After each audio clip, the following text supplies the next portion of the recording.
l'atelier Nouvelle Mobilité et l'ambition du tramway. Je m'appelle Maxime Peter, je suis coordonnateur de cette démarche qui a été engagée en décembre de l'année dernière et dont on vient vous présenter les résultats avec parmi vous d'ailleurs de nombreux membres actifs de cette démarche qui ont contribué à ce travail. Autour de la table, vous avez Marc Bayetto, qui est ancien président de Grenoble-Alpes Métropole, conseiller général de l'Isère, et s'il en est un homme du transport public. Alain Masson, qui est premier vice-président de Brest Métropole Océane. À côté de lui, Yvon Puil, qui est directeur général de la Semtram à Brest et qui est aussi délégué de l'atelier Nouvelle Mobilité et l'ambition du tramway. Et enfin Henri Vess, qui est ancien directeur délégué de Transdev et aujourd'hui consultant et qui nous a accompagnés tout au long de cette démarche, qui n'est d'ailleurs pas terminée, mais on a essayé de travailler pour livrer un certain nombre de propositions qui figurent dans le dossier que vous devez avoir avec vous, le dossier vert, et sinon, en sortant, on vous en remettra un exemplaire. Je cède la parole à Marc Bayetto qui va présider, animer cet atelier, en tout cas l'animer et l'introduire, et puis ensuite Alain Masson, puis Yvon Puil, puis Henri Vess interviendront et on vous cédera la parole d'ici une petite demi-heure. Merci. Merci Maxime, bonjour, heureux de vous accueillir pour ce temps d'échange autour d'une réflexion que, comme Maxime vient de vous l'exposer, nous avons voulu conduire autour du tramway.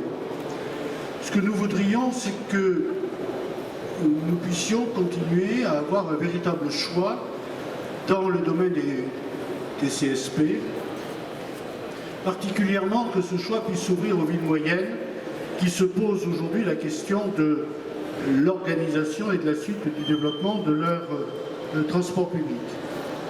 Nous pensons que la filière tramway a connu un beau succès depuis le lancement du tramway à Nantes, sur un coût de 18 millions d'euros du kilomètre, connaît aujourd'hui des difficultés puisque les dernières lignes qui sont mises en service sont plutôt de l'ordre de 25 millions d'euros du kilomètre et que ces chiffres ont un peu tendance à faire peur aux collectivités qui ont à réfléchir sur leur devenir en matière de transport public. Et donc nous voudrions, nous travaillons sur ce qui permettrait de proposer un tramway à des coûts globaux comparables, et je dis sur le terme de global, parce que c'est bien l'un des enjeux de la réflexion que nous conduisons, un coût global comparable à celui des BHNS. Nous travaillons avec un ensemble de partenaires qui ont une expertise sur l'ensemble des branches de la filière tramway, des autorités organisatrices, des groupes d'ingénierie, des entreprises, des administrations, des exploitants, de sorte que notre réflexion ne porte pas que sur un des segments de la démarche, mais bien sur sa totalité. Nous sommes convaincus qu'on peut améliorer la prestation sans rentrer dans quelque chose qui soit du tramway au rabais. Et donc notre travail est un travail que nous essayons de conduire de la manière la plus fine possible pour éliminer ce qui nous apparaît comme des dépenses, soit ne relevant pas de la démarche tramway elle-même, soit pas forcément utile dans une approche qui se voudrait responsable. Nous pensons par ailleurs, et Alain Masson le développera beaucoup plus que moi, que le tramway est une réponse qui n'est pas comparable à celle du BHNS, parce que derrière, un BHNS n'est jamais qu'une ligne de bus améliorée. Un projet de tramway nous amène à réfléchir sur un projet urbain global. Et c'est bien parce qu'il y a cette dimension de projet urbain global que nous croyons beaucoup dans la capacité du tramway à être un peu plus qu'un simple outil de transport. Quand je dis un simple outil de transport, je le dis à des collectivités pour qui l'outil de transport est un outil essentiel. Donc ce n'est pas n'entendez pas là une vision péjorante du regard qui est porté sur ceux qui développent le transport public, mais bien comment passer à un niveau où on parle non seulement du déplacement, mais on situe le déplacement dans la ville, donc dans l'ensemble du projet urbain. Voilà rapidement ce que je voulais dire en introduction et je laisse la parole à Alain Masson pour continuer, Alain co-animant l'atelier. Merci. Comme le disait Marc, donc, notre souci c'est de faire en sorte que les élus aient un choix. Choix dans le transport, qui ne soit pas un choix entre le bus et le BHNS, étant entendu que le tramway pour les villes moyennes peut être, comme tu l'as indiqué, un frein, compte tenu de son coût. Et la campagne électorale que l'on vient de vivre, où dans beaucoup d'endroits le transport a été au cœur de la campagne, et en particulier tous les projets de tramway ont aussi été au cœur de cette campagne, dans la mesure où en face de ces projets il y avait des coûts d'investissement importants. Il nous semble nécessaire de développer un nouveau concept. Un nouveau concept qui n'est pas ce qu'on appelle le tram low cost, parce que ce n'est pas tout à fait l'esprit, mais un tramway différent qui s'intègre dans un projet de transport global. Puisque pour nous, le tramway est un élément majeur de l'aménagement d'une ville. On ne fait pas avec un tramway ce qu'on a difficilement du mal à faire avec un BHNS ou un bus, c'est-à-dire passer dans des zones difficiles, piétoniser un peu plus la ville, faire de l'aménagement urbain plus important que quand vous faites une ligne de bus. Et tout ça, ça a une incidence sur l'organisation globale de la ville. Et c'est bien pour ça que pour nous le tramway est un élément majeur de l'aménagement de notre des cités et qu'il est nécessaire de donner ces possibilités à d'autres villes que ce qu'on appelle les grandes villes. Parce que pour nous, l'organisation de la cité, le cœur de la cité, c'est aussi important et que par ce nouveau type de transport qui pourrait être, alors je ne sais pas si c'est un tramway light, un tramway allégé, un tramway pas cher, alors, pas cher étant quand même relativement, on est dans du pas cher quand même à plus de 10 millions d'euros, donc c'est des affaires sérieuses. Mais pour nous, c'est donner vraiment le moyen aux élus de faire des choix et de proposer à la population des moyens lourds de transport. Puisque quand on parle de BHNS, tu l'as indiqué, c'est un bus haut de gamme, mais on n'est pas dans la possibilité d'avoir des lignes fortes, cadencées comme on peut avoir sur un tramway. On ne peut pas avoir des lignes fortes avec BHNS. En face, ils ont un souci. Pour nous, c'est le BHNS, pour moi, le BHNS, c'est un complément du tramway. C'est-à-dire qu'une fois qu'on a goûté au tramway, on a du mal à utiliser de façon quotidienne le bus éventuellement, et le BHNS, il y a un élément entre eux, mais ce n'est pas un élément de remplacement du tramway. Donc c'est toute l'activité qui est menée par cet atelier qui regroupe des élus, des professionnels, des cabinets d'études, etc. Et puis des gens qui sont férus dans la mobilité. Et notre ambition, c'est de sensibiliser les villes moyennes, entre guillemets, qui ont actuellement soit des projets en stand-by et qui ont quelques difficultés après les élections municipales, soit des villes qui se posaient quelques questions sur cette évolution de leur transport en commun.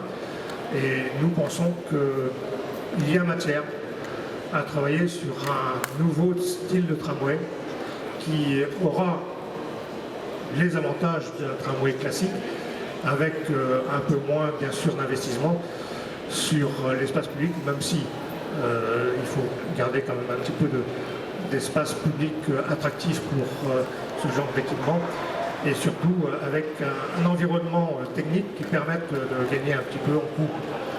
Donc ça, c'est l'affaire des spécialistes, et à l'atelier, il y en a plein, des spécialistes. Henri, tu dois nous parler de la filière industrielle tramway. Donc, je te laisse la parole. Merci. Juste pour commencer, je voudrais aborder cette affaire par un aspect artistique et un aspect psychologique. Puisque on ne va pas s'inonder de chiffres, on va juste les réserver pour la fin, pour donner les enjeux de la filière. Mais juste, je voudrais vous rappeler, puisque c'est dans notre imaginaire à tous, quand nous regardons des reportages, j'en ai vu encore très récemment, puis j'y suis allé très récemment, sur des villes comme Paris, comme Berlin, comme Vienne, dans les années 20, dans les années 30, on avait un balai de trams incroyable dans les villes. On avait des centaines de trams qui se promenaient dans les villes. Aujourd'hui, à Vienne, il y en a encore 500. Et quand vous regardez ces documentaires, que ce soit en ralenti ou en accéléré, vous avez une impression fugace, mais quand même certaine, d'une filière qui était tout à fait effervescente. Et il y a quelque chose de très très beau de voir tous ces trams dans la ville. Donc la question que je peux poser, et je vais y répondre à la fin de mon petit exposé, c'est combien il y en avait. Il y en avait de partout, ça sortait de partout. Donc on avait l'impression que c'était un outil du quotidien, un outil familier, un outil approprié. Ça, c'est la première des choses. Les années 20, les années 30. Ensuite, on a été dans la guerre, on a démoli tout ça, mais à l'époque, ils avaient les mêmes problèmes qu'aujourd'hui. On était en pleine crise, il n'y avait pas d'argent public, il y avait des difficultés de tous ordres, et malgré tout ça, il y avait des milliers de tramways qui circulaient dans le monde entier. Donc ça, c'est la première des choses. Deuxième volet dont on parle assez peu, c'est le volet psychologique, je dirais même psychanalytique. On a fait un tas d'études sociologiques sur le tram, sur le train. On sait pourquoi les gens y sont autant attachés.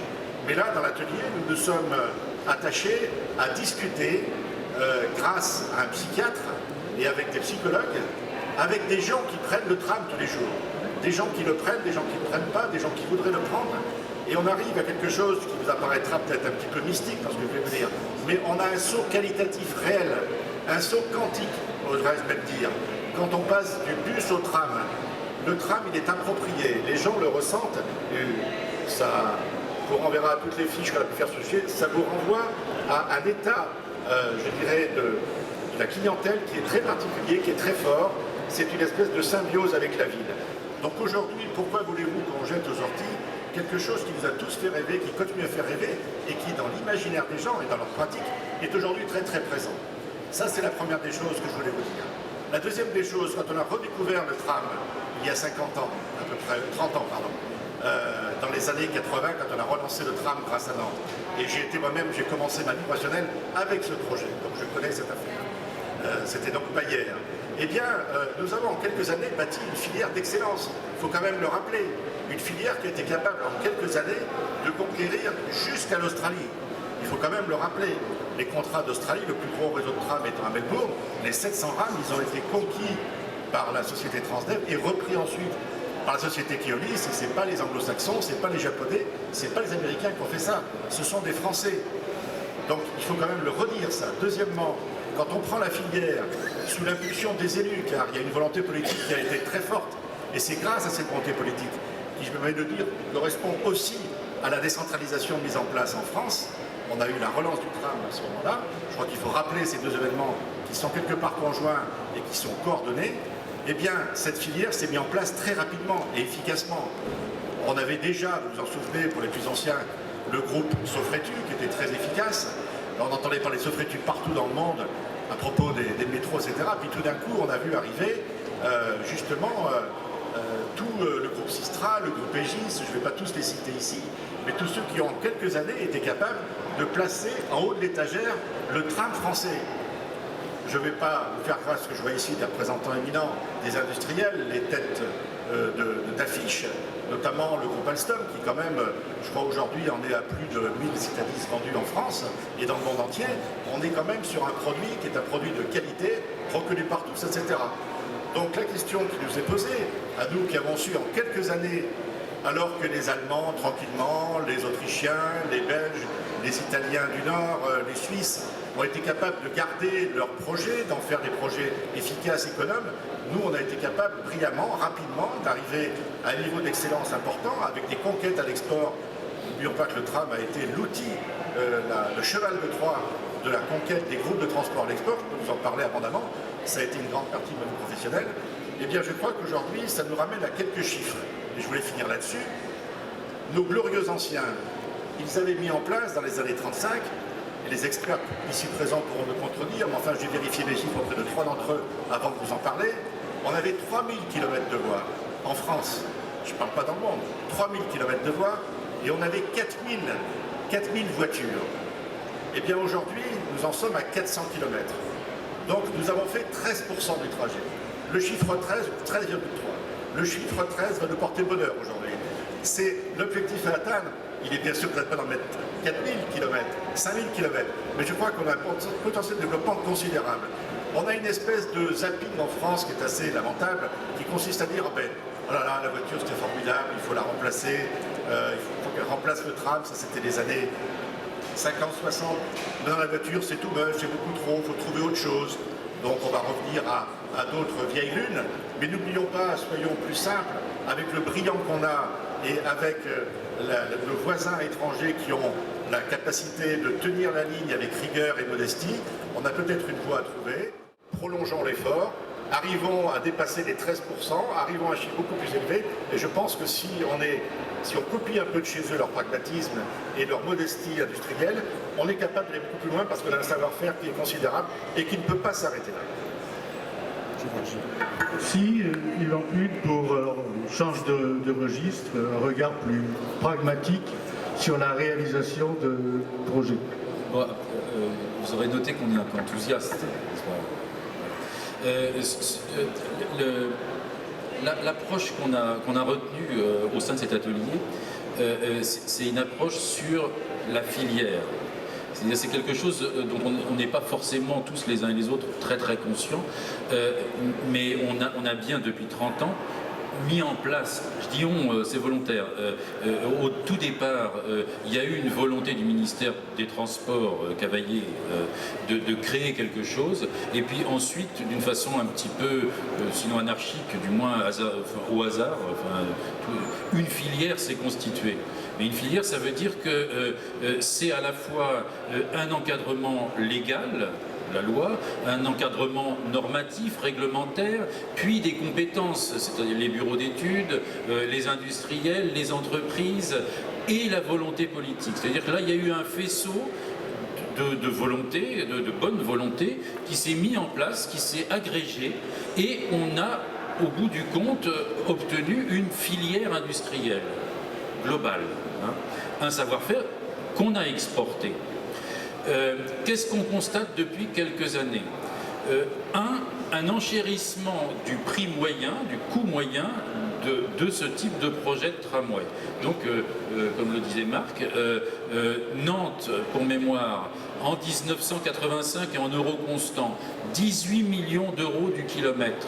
Et Nantes, à Nantes, on a tout inventé, c'est-à-dire la ligne 1 de Nantes, elle est absolument constitutive du tramway à la française. Tiens, je digresse, ceux qui ne sont pas allés voir l'exposition du tramway à la française rue du Faubourg Saint-Antoine, cet après-midi, allez-y. Enfin, ou demain, profitez des grèves, vous ne pourrez pas quitter Paris, allez voir cette exposition, elle est formidable. Bon. Donc, on a créé le tramway à la française. 18 millions d'euros à Nantes en euros constants, en gros 25 millions en moyenne aujourd'hui pour faire un tramway. Il y a 7 millions d'écart. Donc on va me dire oui mais maintenant c'est plus sophistiqué, on peut s'interroger sur l'intérêt de la sophistication. Et du coup, ces 7 millions-là, il faut absolument s'interroger pour savoir d'où ils sortent. C'est quoi? Ils sous-pèsent, ils sous-tendent quoi? Et donc l'atelier s'est occupé à essayer de comprendre où étaient ces 7 millions et accessoirement, est-ce que le prototype de Nantes, et donc je rappelle aux ingénieurs qu'un prototype ça coûte plus cher qu'une série, donc on peut quand même raisonnablement se dire que la série, maintenant que la filière est en place, on devrait être capable de faire à moins de 18 millions d'euros du kilomètre, ou alors on n'est pas tellement ingénieur, enfin je sais pas.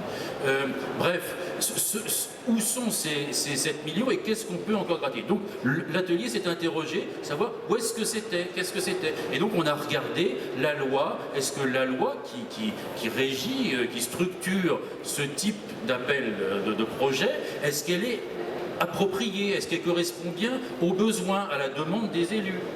La réponse est non. Voilà. Et après, on peut un petit peu regarder d'où ça sort et pourquoi c'est comme ça. Donc il y a évidemment des raisons. Et on peut se dire, malgré tout, si on veut un remède, on peut peut-être l'aménager pour qu'elle soit plus flexible, plus adaptée aux besoins. Bon. Après, on regarde la réglementation. Est-ce que la réglementation correspond bien aux produits? Est-ce que finalement, cette réglementation qui est apparue au fil du temps en 30 ans, elle est tout à fait opportune, certaine? Bon, la réponse, c'est non, pas tout à fait, et donc c'est améliorable, c'est dans les fiches qu'on vous a distribuées. Ensuite, est-ce que les bureaux d'études n'ont pas une amélioration, un input là-dedans, dans ce coup? Et là, on en a une belle démonstration. À Besançon, par la simple volonté de réduire des coûts et de bon vouloir, enfin pas de bon vouloir, de bonne volonté, d'intérêt des bureaux d'études, on est passé à un coût kilométrique entre 16 et 18 millions d'euros du kilomètre euro d'aujourd'hui. Donc on se rapproche de la ligne fondatrice de Nantes. Mais ça, c'est sur l'effort simple de l'ingénieur, en quelque sorte. Ce qu'on est en train, nous, de mettre en lumière, c'est que du mauvais cholestérol, il y en a eu partout. Ce qui est normal en 30 ans, enfin, pour ceux qui ont 20 plus 30 ans, là, enfin, ils comprendront, le mauvais cholestérol s'installe, il n'y a pas de doute.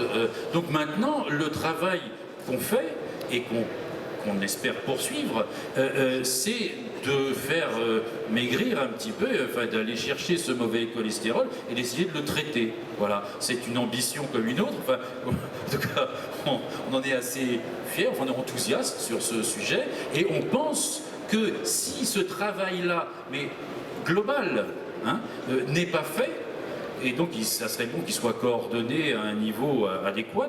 Si ce travail-là n'est pas fait, la filière va se tarir. Et donc c'est quand même absolument désolant que d'un côté, par l'exposition dont je parlais là, du tramway à la française, on s'émerveille sur ce qu'on a été capable de développer, et que de l'autre, on laisse se stériliser cette même filière. Voilà. Merci. Eh bien, nous vous donnons la parole si vous avez des interpellations, des questions, des points sur lesquels vous souhaiteriez que nous éclairions un peu plus notre démarche.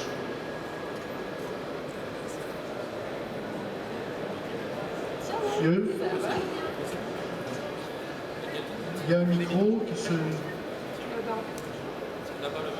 Juste l'argent avec 4, comme ça, donc tu vas récupérer sur la réponse.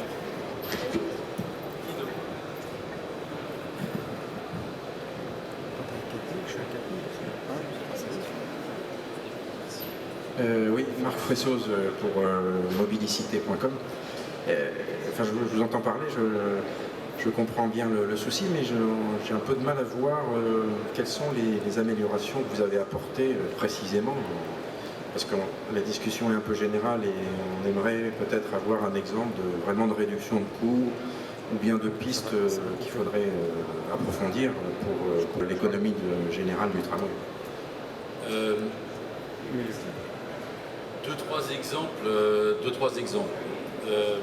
Sur l'aspect légal, donc les projets de tramway sont encadrés par la loi MOP, maîtrise d'ouvrage public, donc qui verticalise totalement le travail, donc qui oblige la collectivité à spécifier en amont le projet, et ensuite qui la contraint, enfin qui l'oblige, oui, à prendre les services d'une maîtrise d'œuvre qui va faire une conception et en gros une conception gamée, enfin un petit peu très inspirée de ce qui s'est déjà fait. Ensuite un allotissement et donc des lots de travaux. Donc on connaît tous on connaît tous la genèse de cette loi MOP qui a été faite un petit peu à l'initiative des architectes de façon à garantir que le bâtiment sera sous maîtrise d'œuvre. Oui. Ah, c'est la loi de maîtrise d'ouvrage public. Donc c'est la loi qui spécifie comment une collectivité doit s'organiser pour réaliser une opération. Donc le diable est dans les détails, donc j'essaye de vous la décrire. la collectivité est obligée d'utiliser en amont les services d'un maître d'œuvre pour décrire de façon extrêmement fine le projet. Si la collectivité avait la possibilité de lancer un appel d'offres négocié sur du clé en main, c'est-à-dire sur quelque chose de global, en fait, la façon de faire serait infiniment plus ouverte et en fait, il y aurait dès le départ une négociation sur le budget qui serait beaucoup plus facile pour la collectivité et efficace. D'autant que, faisant comme ça, il y aurait une appréciation des différentes implications entre les sous-systèmes. Je suis désolé d'être un tout petit peu technique parce que, encore une fois, là, sur ce sujet, le diable est dans les détails. Donc, on aurait une globalisation des problématiques du système de transport qui ne générerait pas, sous-système par sous-système, des surcoûts qui, additionnés, voire multipliés les uns par rapport aux autres, génèrent des surcoûts. Un autre exemple peut-être plus simple sur l'aspect réglementaire. Les systèmes de transport guidés comme le tramway sont régis par un décret qui s'appelle le décret STPG, sécurité des transports guidés, qui impose à un maître d'ouvrage de réaliser une étude de sécurité extrêmement pointilleuse, donc qui va bien au-delà de l'application des normes, de façon à avoir l'autorisation d'exploiter le réseau au moment où il est construit. Ce décret est décliné de deux façons, donc il y a une tutelle de l'État sur la réalisation à venir, et cette tutelle, elle est étudiée, enfin elle est surveillée par des experts, qui s'appellent les EOQA, qui interviennent tout au long de la conception pour garantir la sécurité d'ensemble. Donc d'un côté, on a des normes qui sont appliquées par les bureaux d'études, et en parallèle, on a un certain nombre d'experts qui viennent interférer sur la conception elle-même, de façon à assurer la sécurité.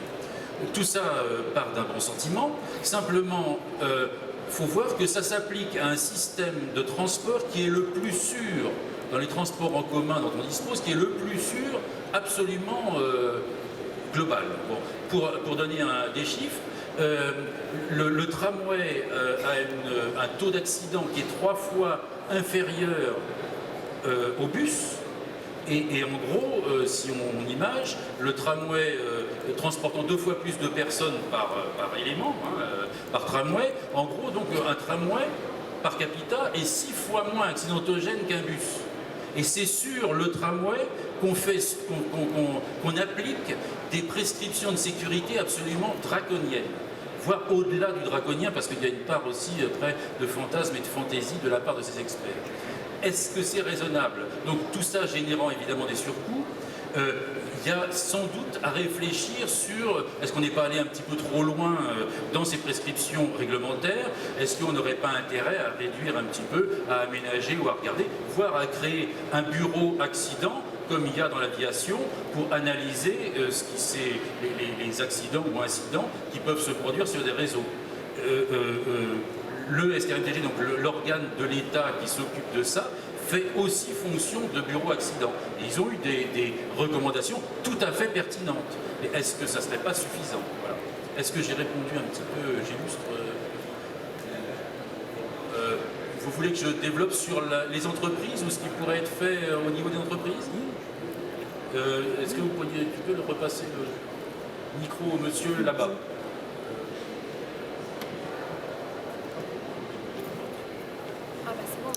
Oui, non, ça répond partiellement à la question, mais en fait, j'imaginais qu'il y avait vous pouviez développer des pistes sur, je sais pas, la caténaire, l'infrastructure, sur le matériel roulant, sur qu'est-ce que vos réflexions ont produit comme prescription pour les collectivités, les constructeurs, afin de... Voilà, ça coûte moins cher.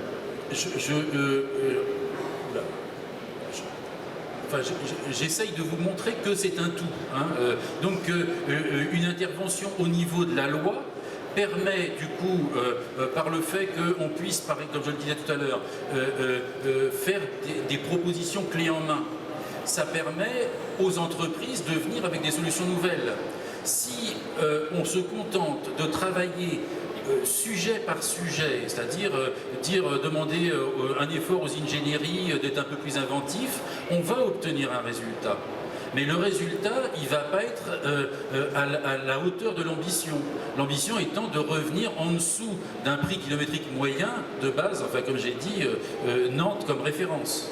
Donc il faut absolument travailler sur tous les créneaux, absolument, donc libérer de par la loi, libérer la créativité, alléger la réglementation, voilà, qui est très contraignante et pourquoi elle est contraignante. Donc il faut voir que tout ça s'est fait au fil du temps, on a bétonné, enfin, la filière, mais est-ce que c'est raisonnable? Et on est peut-être à un moment, on est assurément à un moment où il serait bon de remettre, de réfléchir au global à tout ce qui s'est fait dans le passé. Est-ce que c'était pertinent? Est-ce que les effets produits ont été ceux qui étaient attendus? Donc est-ce que globalement c'est pertinent? Et en fait, sujet par sujet, reprendre tout ça et essayer de revenir à quelque chose de normal. Un exercice simple serait de faire la comparaison, que nous n'avons pas fait mais qu'on va sans doute faire, de quel était l'état de l'art en quelque sorte lorsque Nantes a fait son tramway, il y a 30 ans, et quel est l'état de l'art aujourd'hui? Mais l'état de l'art au sens large, c'est-à-dire, encore une fois, la loi, la réglementation, les normes, les effets produits. Clairement, la ligne de Nantes première n'était pas parfaite, à la marge elle était améliorable, mais on sait très bien depuis 30 ans qu'elle était améliorable à la marge. Il n'y avait pas 7 millions de différence entre ce qui se faisait à ce moment-là et ce qui se fait maintenant. Enfin, ce qui se ferait, ou combien ça coûterait en introduisant sur la ligne de Nantes, ou ligne générique, cette ligne, les éléments qu'on connaît aujourd'hui.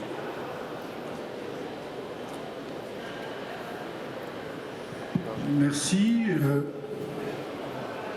Monsieur. Une petite question. Monsieur Auvon d'abord. Je vous en prie. Bonjour, Francis Nakache, directeur général CAF France, constructeur ferroviaire. En fait, je suis ravi de vous entendre aujourd'hui parce que la présentation... Pardon ? C'est partagé.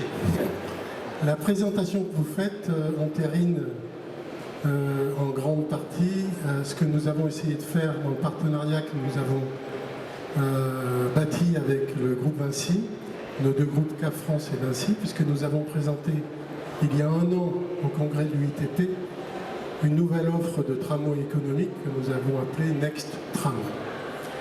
Et cette nouvelle offre se positionne exactement sur le champ que vous avez cité, à savoir réduire le coût d'une offre globale de tramway, en même temps montrer que l'on peut avoir une vraie alternative au BHNS, ou plutôt exactement montrer qu'on peut avoir un tramway pour pas vraiment plus cher que le BHNS, avec toutes les qualités du tramway que vous avez démontrées. La manière dont nous y sommes arrivés, puisqu'on y est arrivé, et on arrive à des coûts qui sont de l'ordre de 11 à 13 millions de kilomètres pour cette offre, la manière dont nous y sommes arrivés, en fait, et ça va un peu répondre à la question de Marc Pressos juste avant, c'est en remettant tout à plat. En fait, si on regarde un petit peu ce qui s'est fait à Besançon, je ne vais pas être trop long et je ne vais pas vous abreuver d'informations, mais si on se regarde ce qui s'est fait à Besançon, projet que je connais bien puisque c'est nous qui fournissons les tramways pour la ville de Besançon, qui sera inaugurée bientôt, les efforts qui ont été faits pour réduire les coûts, que vous avez cités tout à l'heure, ont été faits en partant d'un cahier des charges habituel et en essayant de voir où on pouvait faire des économies. Nous sommes allés plus loin, nous sommes repartis de la page blanche, en rechiffrant et en revoyant tout ce que nous pouvions assembler en termes d'innovation et en termes de solutions techniques pour arriver à réduire ces coûts.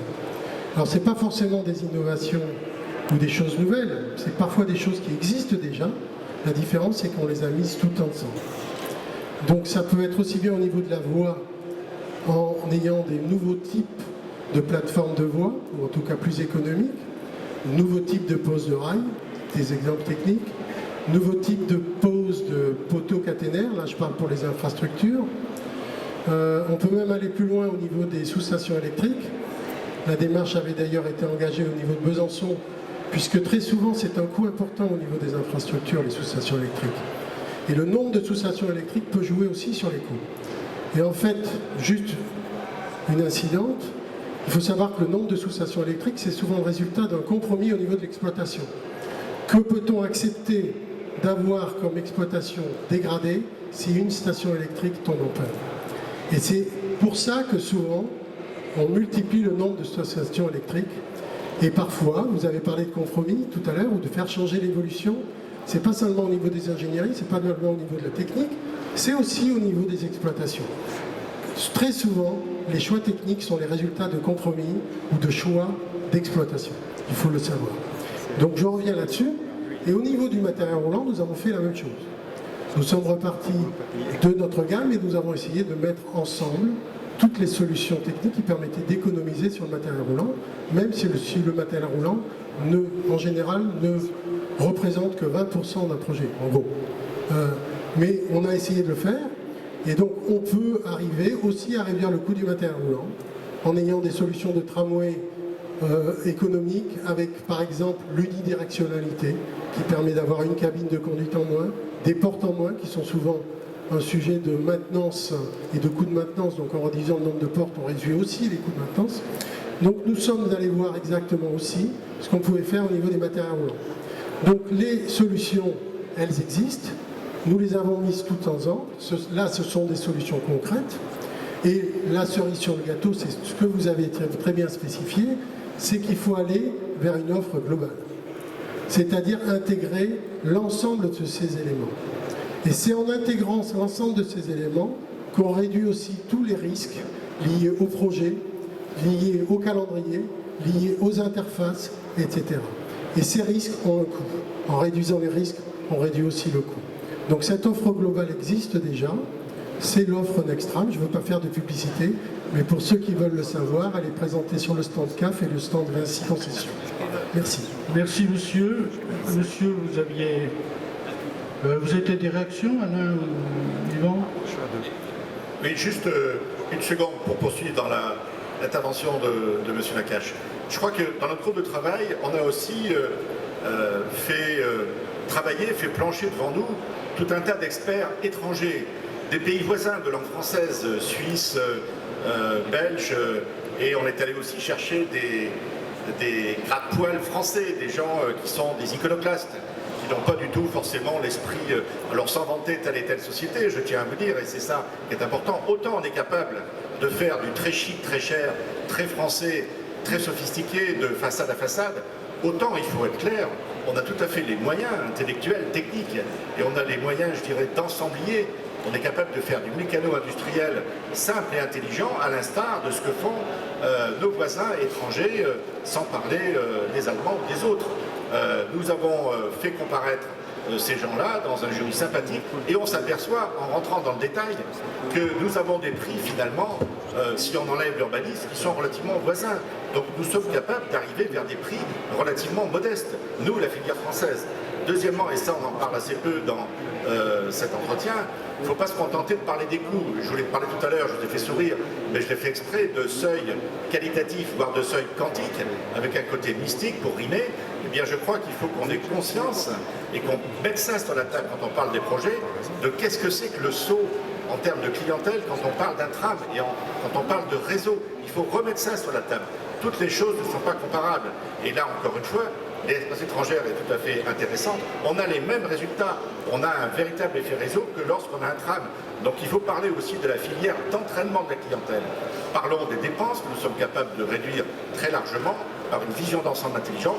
Parlons aussi de la capacité de clientèle et de recettes qui va faire que les transports prennent une grande place. J'en reviens à emballer des trams dans les années 30. Il faut revenir, si possible, tranquillement à ça. C'était, je me rappelle, une période très troublée. Merci, Yvan. Oui, je rebondis, vous avez bien fait de parler de l'exploitant, enfin des contraintes d'exploitation. Ça illustre d'ailleurs un des chapitres que j'évoquais tout à l'heure, et donc du coup ça complète ma réponse. Les contraintes de disponibilité sur des tramways aujourd'hui en France, n'importe quelle ligne, c'est celle du métro. Bon. Clairement, à Paris, on comprend très bien que la disponibilité doit être absolue parce que si vous avez une panne dans le métro, ça devient la catastrophe très rapidement. Enfin, dans le cadre de ceux qui essayent de prendre les transports en commun aujourd'hui, ils peuvent comprendre. sur une ligne structurante en province, dans une ville, dont je ne veux pas dénigrer évidemment, on doit s'interroger sur la nécessité d'avoir la disponibilité sur une ligne dans une ville moyenne, la même disponibilité que dans le métro parisien.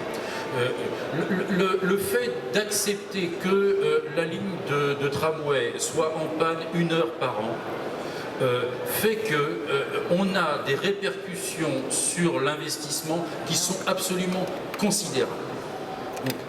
Je n'ai pas la réponse là, mais je suis surpris qu'on ne s'interroge pas sur l'implication. Et ça me paraît aussi important dès l'élaboration du projet de se demander qu'est-ce qu'on veut en termes de qualité, de placer le curseur et dire voilà le taux de panne qu'on accepte décemment, parce que bien sûr ça va créer des perturbations, mais elles sont acceptables, en tout cas on les assume. Mettre ça en regard du surcoût généré si on reste sur des taux de disponibilité absolument exceptionnels, taux de disponibilité d'une grande métropole. Est-ce que c'est normal? Ce qui est surprenant, c'est qu'on ne s'interroge pas là-dessus. Voilà. Merci. Une dernière question, monsieur, parce que je crois qu'on doit libérer les lieux. Bonjour, Jean-François Blanc, Alstom Transport. Je pense que vous avez en partie répondu à ma question. Dans votre réflexion, est-ce que vous avez intégré la durée de vie du matériel, la durée et les coûts d'exploitation et de maintenance? Sur l'approche économique, oui, et on se réfère pour faire cette évaluation à une thèse qui a été publiée il y a peu de temps, en 2013, donc l'année dernière, faite par un thésard sud-coréen. Donc c'est par rapport, j'entendais dire, il y a peu de publications en France, il faut qu'un Sud-Coréen vienne faire une thèse sur le tramway français. Enfin, c'est un truc, donc je vous la recommande, sur Internet, vous essayez de la trouver, elle est libre d'accès en PDF, extraordinaire. Et donc il a fait un modèle d'évaluation, d'analyse, en faisant varier, ensuite il joue sur son modèle, savoir si on privilégie le coût, donc l'économie sur l'investissement, l'économie sur l'exploitation, etc. Et donc, pour répondre à votre question, oui, utilisant ce modèle, on joue avec, enfin, on essaye d'évaluer quel est l'apport de telle ou telle modification. Alors, on me dit qu'on a encore le temps pour une dernière question, si...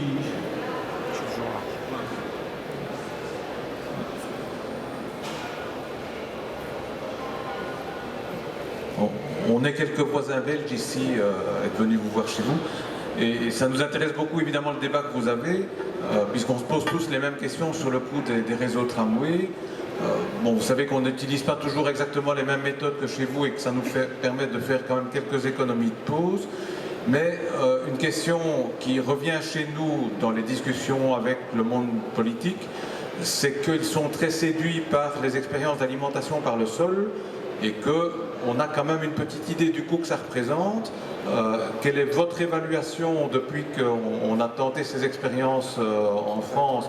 Quel est le retour finalement d'évaluation? Parce que c'est vrai que les urbanistes adorent ça, il n'y a plus de lignes aériennes, c'est tellement joli, mais en termes de coût d'exploitation, de coût d'investissement, c'est quand même quelque chose qui finalement, à mon sens, a tendance à pénaliser le projet de développement du tram, parce que c'est quand même un surcoût considérable à l'investissement autant qu'à l'exploitation.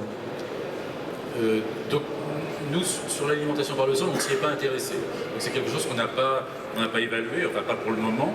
Comme j'ai dit, on a eu une approche un petit peu par chapitre. La loi, qu'est-ce qui peut se faire, qu'est-ce que la technique permet. Vous voyez. Donc l'incidence de l'alimentation par le sol que les architectes, enfin les urbanistes adorent. Voilà, et c'est vrai et en plus, même, je suggère à tous les ingénieurs présents là, de s'y intéresser aussi, c'est un truc extraordinaire. Voilà. Bon. Franchement, fabuleux. Donc, on n'a pas fait d'évaluation technico-économique de cet apport. Par contre, excuse-moi. Non, je t'en prie. On a fait une session, par contre, sur le tramway belge. Extraordinaire. Voilà. Vive les Belges, je dis pas ça pour vous, de façon globale. Il y a un pragmatisme extraordinaire sur les réseaux belges dont on devrait un tout petit peu s'inspirer. Voilà. Et donc on y vient peu à peu, donc il y a une espèce de convergence. Donc continuez sur vos réflexions avec l'alimentation par le sol, nous on va continuer notre réflexion sur la simplicité, puis on arrivera bien quelque part. Donc les Belges, très très pragmatiques, traitent des sujets qui nous causent des problèmes métaphysiques d'une façon extrêmement simple. Presque deux opposés, le tramway de Valenciennes, la deuxième ligne avec des tronçons en voie unique. Excellente idée, brillante, bon, audacieuse. Évidemment, comme on est français et qu'on aime la technique, on a mis des systèmes de contrôle, enfin de sécurité, de signalisation ferroviaire très sophistiqués pour pas qu'il y ait de nez à nez, hein, au titre de la sécurité. Bon, les Belges, sur la ligne des plages, à très forte capacité, ils utilisent le bâton. Et ça répond exactement à la même fonction. Donc ce que nous, on traite d'une façon très sophistiquée avec des automates de sécurité, des systèmes NS1, enfin de relais de sécurité, etc. Eux, ils ont un bâton. Celui qui a le bâton, il peut rouler. Donc ils se croisent, évidemment, ils se passent le bâton. Et si tu m'as passé le bâton, je peux y aller. C'est basique, n'est-ce pas? Et ben, c'est extrêmement efficace. Voilà. Donc je ne suis pas en train de faire de la réclame et dire sur les réseaux français où on est en monovoie, il faudrait mettre du bâton, mais presque. Voilà. Je parlais de convergence, c'est très intelligent, c'est du bon sens. Voilà. Donc c'est pas forcément la peine d'aller mettre des niveaux de sécurité comme pour la fusée Ariane, qui parfois quand même explose. Hein. Bon. Donc c'est pas la peine forcément d'aller mettre des systèmes de sécurité, de très grande sécurité, là où on peut utiliser un bâton. Vous avez bien compris, mais je vais laisser Maxime conclure, qu'on a commencé à explorer des pistes, mais que plus ça va, plus on a envie de continuer à en explorer, parce qu'il nous semble qu'on est loin d'être au bout de nos démarches. Maxime, si tu veux bien dire les mots de la conclusion. Ce ne sera pas une conclusion, mais c'est juste vous donner la possibilité, si vous le souhaitez, de travailler avec nous, ou en tout cas de rester informé de cette démarche. Donc vous avez là quelques informations utiles. D'abord un site internet, une adresse. Vous pouvez nous contacter à travers deux adresses, une adresse de contact Atelier du Tram ou mon adresse. Vous avez des dates, une qui est indiquée là, le 9 juillet, qui est une rencontre ouverte aux collectivités. Donc on va commencer d'engager un dialogue avec les collectivités qui aujourd'hui réfléchissent sur des projets de TCSP ou sont en train de remettre à plat des projets qui avaient été engagés. Il y a une autre rencontre qui est prévue le 18 juin, qui est une rencontre de réflexion cette fois-ci de l'atelier lui-même. On a tenu 7 rencontres depuis le mois de décembre, on a auditionné beaucoup de monde. Aujourd'hui au sein de l'atelier, on peut dire que presque tout le marché du tramway français est représenté, de l'ingénierie aux constructeurs de matériel roulant, en passant par les industriels, du transport, des travaux publics, les autorités organisatrices bien sûr, des experts, les exploitants, tout le monde est là. Et donc c'est un lieu ouvert de réflexion, de partage ou de retour d'expérience et de propositions. Vous êtes donc les bienvenus. 2, c'est un centre de ressources. Donc c'est un lieu qui peut venir en appui des collectivités, puisque tout le monde est là. Donc il n'y a pas d'intérêt particulier dans cette démarche, sinon l'intérêt partagé de relancer le tramway en France. Et enfin, demain, à partir de septembre, ce sera une association, et donc tout aussi ouverte, mais néanmoins un petit peu plus structurée. Tout ça pour vous dire que le travail en est à son début, et qu'aujourd'hui on est juste venu vous expliquer la philosophie de la démarche, la finalité, et surtout de vous inviter à monter dans le bateau, ou plutôt dans le tram. Merci à tous, au revoir.